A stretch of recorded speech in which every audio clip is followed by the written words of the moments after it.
오늘 이 시간 우리에게 주신 하나님 말씀은 잠언 18장 1절에서부터 24절까지의 말씀입니다. 잠언 18장 1절에서 24절 함께 교독하시겠습니다. 무리에게서 스스로 갈라지는 자는 자기 소욕을 따르는 자라. 온갖 참 지혜를 배척하느니라.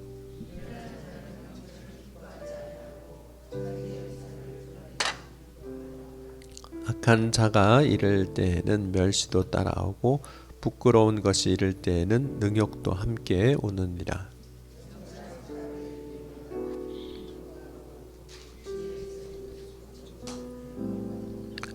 악인을 두둔하는 것과 재판할 때에 의인을 억울하게 하는 것이 선하지 아니하니라.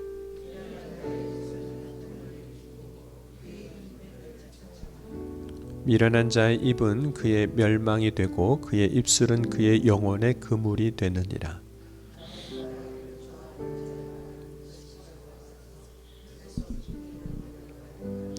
자기의 일을 게을리하는 자는 패가하는 자의 형제니라.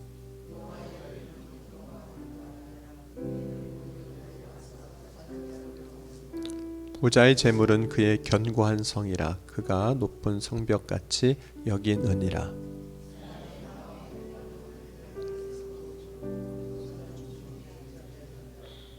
사연을 듣기 전에 대답하는 자는 미련하여 욕을 당하느니라.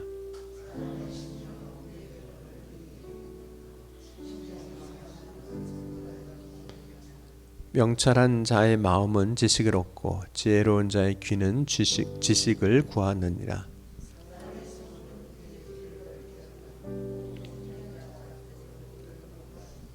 송사에서는 먼저 온 사람의 말이 바른 것 같으나 그의 상대자가 와서 밝히느니라.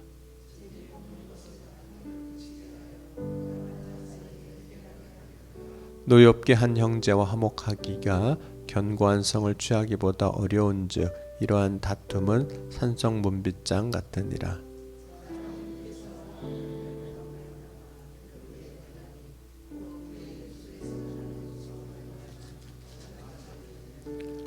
죽고 사는 것이 혀의 힘에 달렸나니 혀를 쓰기를 좋아하는 자는 혀의 열매를 먹으리라.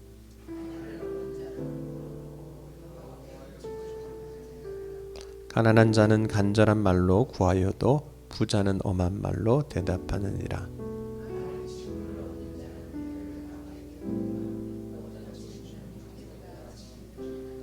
아멘. 기도하시겠습니다. 이 시간 하나님 앞에 예물 드렸습니다. 박계성 권사님, 정성호 장로님, 김미자 권사님 감사함을 드리고 한상전 집사님 1,000번째를 드렸습니다. 기도하시겠습니다. 사랑과 은혜가 풍성하신 하나님, 오늘 이 아침에도 주의 사랑 안에 거하게 하시고자 우리를 택하시고 부르셔서 먼저 주님 앞에 나와 예배할 수 있도록 인도하여 주시니 감사합니다. 이 아침에도 주께서 말씀하시고 역사하실 때 놀라운 은혜와 영광과 축복의 열매가 가정과 일터와 또 사업장에 풍성하게 맺어지게 하여 주옵소서. 오늘도 소원함으로 기도의 점을 가지고 드린 예물을 축복하시고 주님 앞으로 더 가까이 나아갈 때마다 주님 붙잡아 주옵소서. 세상의 풍파에 흔들리지 아니하게 하시고 믿음의 반석 위에 견고히 서서 그 위에 역사하신 하나님의 놀라운 뜻을 발견하고 승리의 삶을 살아가는 믿음의 삶이 되게 하여 주옵소서. 오늘도 주의 성령으로 역사해 주셔서 말씀을 들을 때마다 깨달아 알게 하시고 또 우리의 삶을 친히 주님 기뻐하시는 생명의 길로 복된 길로 인도하여 주실 것을 믿사오며 사랑이 많으신 우리 주 예수 그리스도의 이름으로 감사하며 간절히 기도하옵나이다. 아멘. 우리가 믿음 안에서 특별히 살아갈 때 힘써 지켜야 할 것 중에 하나가 하나됨입니다. 하나가 되는 것이죠.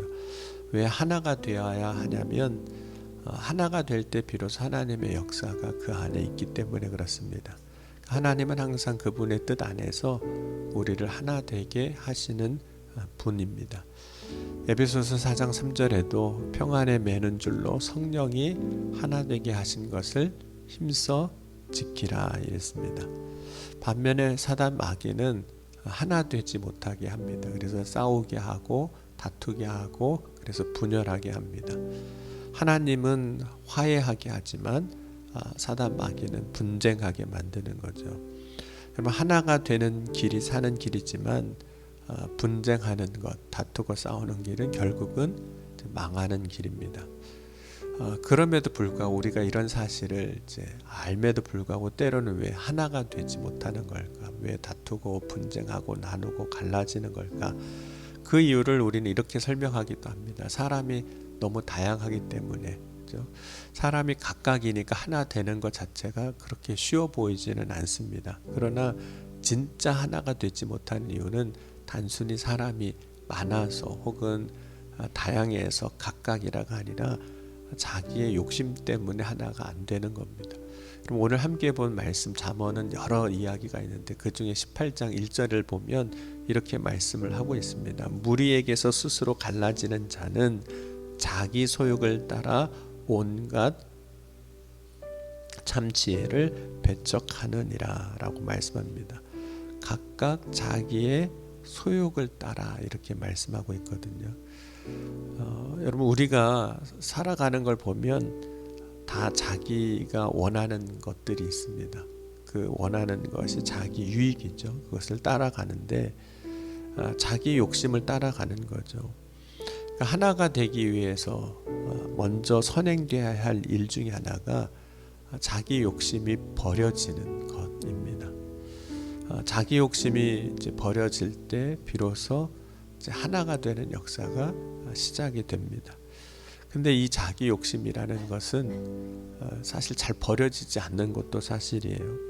왜냐하면 이 욕심이라는 것과 소욕이라는 것과 나라는 것, 나라는 존재가 이렇게 따로 분리가 금방 되면 그 욕심을 이렇게 버릴 텐데 그게 분리가 안 됩니다. 그냥 욕심이 곧 나와 같은 거죠. 욕심을 버리는 것은 그래서 결국은 자기를 버리는 것과 같습니다. 그렇기 때문에 나를 버리는 일이니까 욕심 버려지기가 쉽지가 않은 겁니다.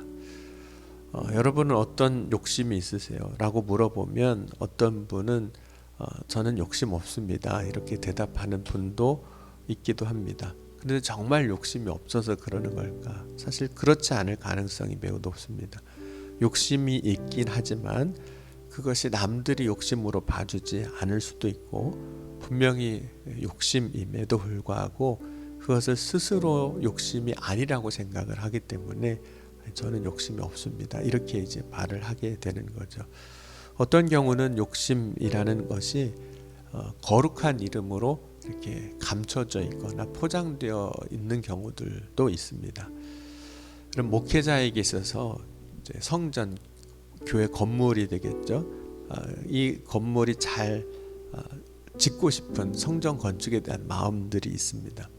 근데 여러분, 이 성전 건축에 대한 마음은 욕심일까요? 욕심이 아닐까요? 쉽게 대답하셔도 돼요. 여러분은 목회자가 아니니까.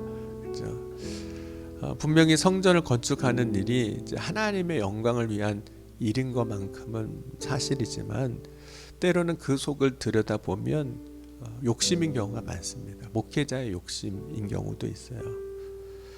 그러면 목회자가 설교를 잘하고 싶은 마음은 욕심일까요? 욕심이 아닐까요? 물론 목회자 설교를 말씀 전하는 일이 사명이기 때문에 잘 해야 되는 게 사실이지만 그것이 욕심일 때가 있습니다. 왜냐하면 설교를 잘 하는 목사가 될 때 세상에서 혹은 교회에서 인정을 받으니까 잘하고 싶은 거예요. 그러니까 정말 하나님의 말씀을, 복음을 전하고자 하는 마음이 아니라 자기를 드러내고 싶은 마음이 그것으로 이제 포장이 되어 있는 거죠. 그러나 목회자에 한해서만 그런 게 아니라 우리의 삶 자체가 그런 경우가 참 많습니다. 우리는 아니라고 말하는데, 욕심이 아니라고 말하는데 실제로는 그것이 때로는 참 남 보기에는 혹은 자기 스스로 보기에도 그럴싸하게 포장이 되어 있는 경우들이 있는 거죠. 그런데 이 욕심 때문에 실제로 하나가 되지 못하는 경우가 너무나도 많습니다. 왜냐하면 욕심 때문에 결국은 자기의 것을 주장할 수밖에 없습니다. 그래서 욕심 때문에 하나가 되지 못하고 자기의 주장을 포기하지 못하니까 결국은 싸우고 분쟁하게 되고 갈라서게 되는 겁니다. 그럼 바울과 바나바가 다투는 장면이 나오거든요. 마가라는 요한의 동행 문제를 가지고 서로 싸웁니다. 여러분, 누가 더 잘못한 걸까요? 우리는 싸움이 일어나면 시비를 가르잖아요. 옳고 그름을 가르는데 여러분이 생각하기에 누가 더 잘못인 것 같으세요? 바나바가 잘못한 것 같으세요? 바울이 잘못한 것 같으세요? 바나바는 이런 얘기를 하는 겁니다. 아니, 그때 한번 실수한 거 우리가 받아줘야지. 그 한 번 했다고 실수했다고 그렇게 내치면 어떡하냐고 이렇게 말할 수 있는 거예요. 바울은 또 이렇게 이야기합니다. 하나를 보면 열을 하는 거예요. 그때 그런 사람은 또 그러는 거예요. 그럼 누가 맞는 걸까요? 둘 다 사실은 이쪽으로 보면 맞는 말이고 또 저쪽으로 보면 틀린 말이기도 해요. 근데 문제는 다투게 되는 이유는 맞고 그러냐의 문제가 아니라 바나바나 바울도 아무도 자기의 주장을 굽히지 않았다는 겁니다. 자기의 주장을 버리지 않으니까 평행선을 달리는 거예요. 그러니까 결국은 바나바도 바울도 하나가 그 순간은 될 수가 없었던 겁니다. 그래서 심히 다투고 갈라서기까지 한 겁니다. 그럼 내 주장을 버리지 않는 것도 욕심입니다. 왜냐하면 내 주장을 버리려면 그게 틀렸다라는 것을, 때로는 아니다라는 것을 인정해야 되는데, 그러면 자존심 상하잖아요. 내가 맞다라고 주장해온 것을 포기해야 될 때 자존심을 버리는 거예요. 그러니까 자기 것을 끝까지 가지고 가려고 하는 겁니다. 절대로 놓지 않는 거죠. 그런데 그러한 욕심은 결국은 자기의 마음도 병들게 하고 그 공동체나 그가 속한 이 삶의 자리도 때로는 병들게 합니다. 그럼 야고보서 1장 14절 15절 말씀 보면, 오직 각 사람이 시험을 받는 것이 자기 욕심에 끌려 미혹됨이니 욕심이 잉태한즉 죄를 낳고 죄가 장성한즉 사망을 낳느니라. 그러니까 이 욕심을 버리는 게 얼마나 큰 일인가를 우리가 아는 거죠. 욕심을 버리면 얼마나 놀라운 하나님의 은혜가, 역사가 일어날 것을 기대할 수 있는데, 그 욕심이 안 버려져서 그 모든 것이 다 막히는 거죠. 그래서 결국 보면 욕심은 우리의 영혼을 병들게 합니다. 때로는 파멸의 길로 가게 합니다. 욕심은 공동체를 병들게 합니다. 그래서 욕심을 버리는 것이 필요한데, 이 욕심은 결국은 어떻게 버려지냐면 나의 죽음을 통해서 밖에 해결이 안 됩니다. 그러니까 내가 죽지 않으면 욕심은 여전히 계속이 되는 거죠. 왜냐하면 우리가 욕심이라고 말하는 거가 실제로 내가 이렇게 따로 분리되는 게 아니기 때문에 그렇습니다. 여러분, 우리가 욕심을 가지고 있다는 것을 때로는 우리 스스로 잘 모를 때가 있습니다. 그런데 실상은 참 많은 욕심을 가지고 살아요. 다만 그게 드러나지 않을 경우에 더 그렇습니다. 어쩌면 그러한 것들이 이렇게 이게 욕심이구나 하는 것이 드러날 수 있는 기회가 사건이 주어지지 않았기 때문에 욕심이 없는 것처럼, 욕심으로 살지 않는 것처럼 보일 뿐입니다. 여러분, 우리 자신을 한번 잘 살펴봐야 됩니다. 이것이 진짜 욕심인가 아닌가, 어떻게 해야 되는가 살펴야 하는 거죠. 여러분, 욕심을 버리는 길이 하나님 아버지의 뜻을 따라 사는 것이고, 그것이 하나가 되는 첫 걸음이 되는 겁니다. 그런데 그것이 결국은 나의 죽음에서부터 시작이 되는 거예요. 내가 예수 그리스도 안에서 죽었다라고 고백할 수 있을 때 비로소 욕심의 문제도 처리가 되는 겁니다. 내가 죽었는데 무슨 욕심이 있겠습니까? 내가 죽었는데 무슨 주장할 게 있겠고 또 끝까지 붙들 게 있겠습니까? 그러면 나의 죽음으로 처리될 때 우리는 욕심을 버릴 수 있고, 그리고 그렇게 될 때 비로소 우리가 하나 되는 역사도 경험할 수도 있습니다. 그리고 그때 비로소 하나님이 정말 그 안에 행하시고 이루시는 영광도 보게 되는 겁니다. 여러분, 오늘 이 시간 저와 여러분 가운데 하나님이 보게 하시는 나의 욕심이 있다면 이 시간 그것을 예수 그리스도와 함께 십자가에 못 박고 믿음 안에서 다시 세워져 나가는 저와 여러분이 될 수 있기를 주의 이름으로 간절히 축원합니다. 기도하시겠습니다. 지금도 살아계시고 역사하신 하나님, 오늘 우리의 욕심으로 말미암아 이루지 못했던 하나님의 거룩한 뜻이 오늘 온전히 다시 이루어지길 원하오니 이 시간 역사하여 주옵소서. 예수 그리스도 안에서 십자가에 못 박힌 자가 되게 하시고 나의 죽음을 통해서 주께서 역사하시고 이루시고자 하시는 하나됨이 이루어지게 하여 주옵소서. 오늘도 간절히 사모함으로 부르짖고 간구할 때 주께서 우리의 기도에 들으시고 역사하여 주시는 줄 믿습니다.